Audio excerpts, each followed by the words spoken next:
Didn't I predict this? Yes, I did.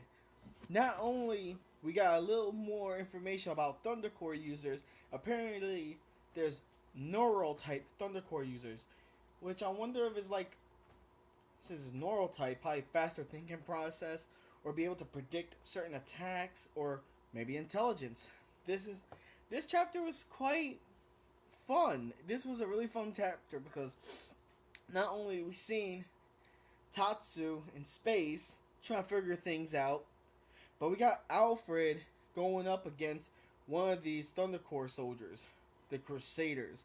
His name is QF5, which is a odd name, very odd name.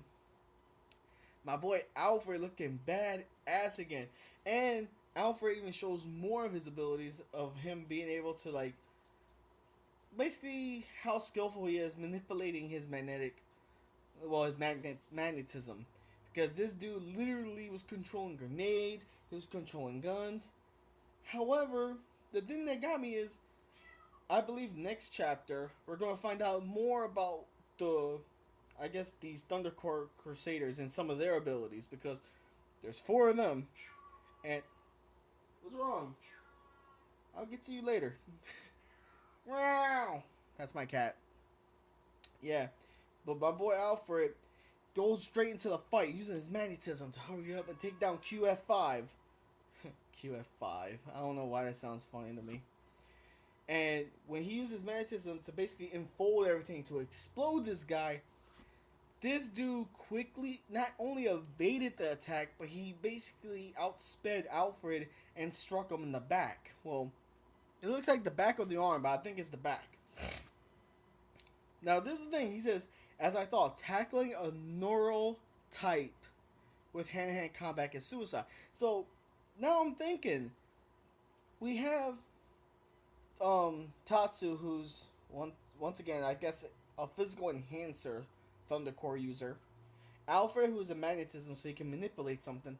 And I take it this QF5 character is a neural type, which I'm wondering what type of Thunder Core ability he used, because so far we haven't really seen nothing. We just seen QF5 dodging attacks and landing blows.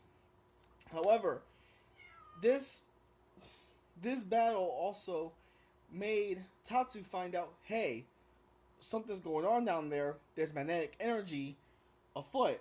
And, Mono, as the engine, the battery of the ship, is going to basically go down. Oh man, this chapter was fun. And I called it because last chapter I said Alfred's going to look like he's going to have the upper hand, which happened. Then something's going to happen when Alfred's going to need support, which happened. And now we're going to see a possible 2-on-5. This is something I wanted to show a friend. But yeah, Tatsu go from space straight into the battlefield. Now remember what they said.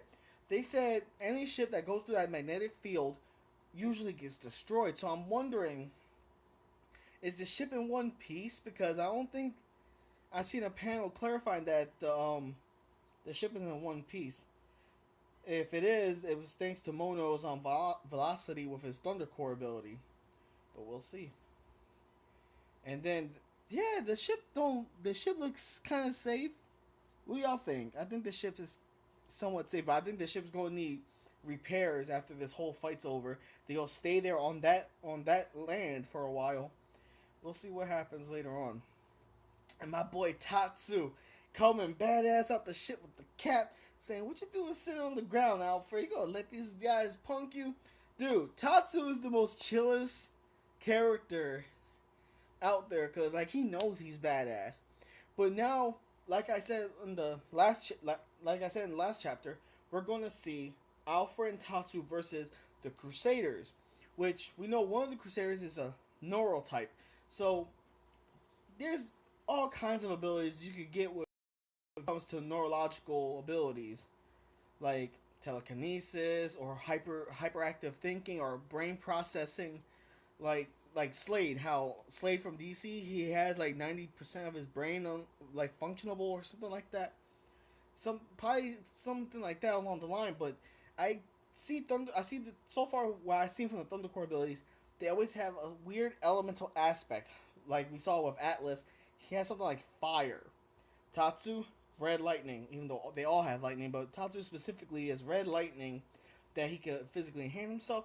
And they got Alfred, which we don't know the color of his lightning, but I'm going to wing it with blue because magnetism. I don't know why I picked blue, but these Crusaders ain't holding down because Tatsu pissed them off. Tatsu said to the straight in their face, if this was a one-on-one battle, y'all wouldn't even stand a chance against Alfred. Alfred's this, he's talking so much shit, but he fought QF5 by himself. QF5 wasn't really getting support from the people in the back, and QF5 basically manhandled Alfred pretty well. So if he could manhandle Alfred, this fight between Tatsu and Alfred versus the Crusaders is going to be really interesting. It's going to be hectic. It's going to go down. And already in chapter, I think this is chapter 8 right now we're on. No, I think we're in chapter 9 now. Yeah, we're in chapter 9. But it's like, I can't wait. And the ending is funny. Yeah, y'all gotta read it to see the ending of that chapter. It's worth it. It's worth it. And I'm hoping that this series gets better and better within time. And Tomohiro, please throw some curveballs because I kind of predicted this really well from the last chapter, you know, and I want to see more curveballs thrown at us. And because if I, you know, people who read a lot of manga or watch a lot of anime, action anime at that, it's some cliches that happen in this series so far that I'm realizing, but it's good, and I can't wait because I want to see the tag team ability if they do any tag team abilities against the Crusaders. But there you go. That's the rest of the Crusaders named QF1, QF2, QF3, QF4, and we already know QF5 is the narrow guy. But it's like 4 against 2. I got my double chin up. Don't mind me, I'm losing it. But what do y'all think about this chapter? Was it too fast, or was it not to your liking, or is to your liking? Me personally, I kind of saw this chapter already coming ahead, so to me it was like it could have been done a little bit better. Probably like show a little bit more about the Crusaders. Hopefully next chapter we get to the fight and learn more about each of their abilities, because I realize they all get the monocle. So I'm not sure if they're all neural types or they're all different types. So we're going to see in the next chapter. But man, chapter was good. It hyped me up. All the chapters have been hyping me up, but this chapter, even though I liked it, I didn't like it because everything I said happened. And I don't like predicting mangas or comics or anime because it kind of feels like it might happen again, and it most likely will.